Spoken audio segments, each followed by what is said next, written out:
আসসালামু আলাইকুম ওরহমতুল্লাহি ওবারকাতু। আজকের নামাজের সময়সূচি আজ 17 এপ্রিল 2025 রোজ বৃহস্পতিবার, 18 শাওয়াল 1446 হিজরি ও 4 বৈশাখ 1432 বঙ্গাব্দ। নামাজ ইসলাম ধর্মের সবচেয়ে গুরুত্বপূর্ণ ইবাদতগুলোর একটি। এটি শুধু আল্লাহর সাথে সম্পর্ক গড়ার মাধ্যম নয়, বরং আত্মার প্রশান্তি, চরিত্র গঠন এবং নৈতিক জীবনের দিশা দান করে। নামাজের কিছু ফজিলত। 1. আল্লাহর সন্তুষ্টি লাভ। নামাজ হলো আল্লাহর সাথে সরাসরি যোগাযোগের মাধ্যম।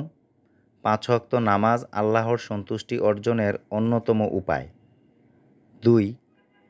নামাজ গুনাহ মাফ করে।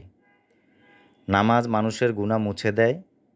হাদিস শরীফে এসেছে, তোমরা কি মনে করো যদি কারো দরজার সামনে একটি নদী থাকে এবং সে দিনে 5 বার সেই নদীতে গোসল করে, তবে তার শরীরে কি কোনো ময়লা থাকবে? সাহাবীরা বললেন, না, কোনো ময়লা থাকবে না। রাসূলুল্লাহ সাল্লাল্লাহু আলাইহি সাল্লাম বললেন, এটাই 5 ওয়াক্ত নামাজের দৃষ্টান্ত। আল্লাহ এই নামাজের মাধ্যমে বান্দার গুনাহ মুছে দেন। সহিহ বুখারী। 3. জান্নাতের পথ সুগম হয়। নিয়মিত নামাজ আদায়কারীরা জান্নাতের অধিকারী হবে। যারা তাদের নামাজে স্থায়ী, তারা জান্নাতে থাকবে সম্মানিত। সূরাতুল মাআরিজ আয়াত 35। 4. আত্মিক প্রশান্তি দেয়। নামাজ মানুষের অন্তরে প্রশান্তি আনে।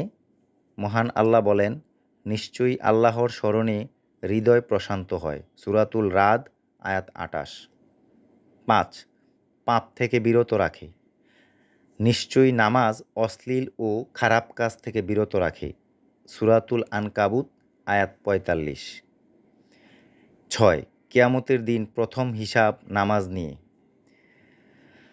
রাসূলুল্লাহ সাল্লাল্লাহু আলাইহি সাল্লাম বলেন, কিয়ামতের দিন বান্দার আমলসমূহের মধ্যে সর্বপ্রথম যে বিষয়ে হিসাব নেওয়া হবে তা হলো সালাত। তিরমিজি। নামাজ শুধু ফরজ একটি ইবাদত নয়, এটি একান্তে আল্লাহর সামনে দাঁড়ানোর সুযোগ। নামাজ আমাদের জীবনের দিক নির্দেশনা দেয়, মন ও আত্মাকে পরিশুদ্ধ করে এবং আখিরাতের মুক্তির পথ সুগম করে।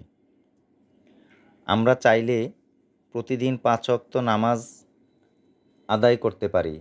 নামাজ আদায় করতে তেমন কোনো সময় লাগে না, শুধুমাত্র আগ্রহের দরকার। আসুন আমরা প্রতিদিন 5 ওয়াক্ত সালাত জামাতের সহিত আদায় করার চেষ্টা করি এবং নামাজের মাধ্যমে মহান আল্লাহর সাথে সরাসরি যোগাযোগ করি। কেননা নামাজের মাধ্যমেই মহান আল্লাহর সাথে সরাসরি যোগাযোগ করা যায়। মহান আল্লাহ আপনি আমাদেরকে 5 ওয়াক্ত সালাত জামাতের সহিত পড়ার তৌফিক দান করুন। আমিন।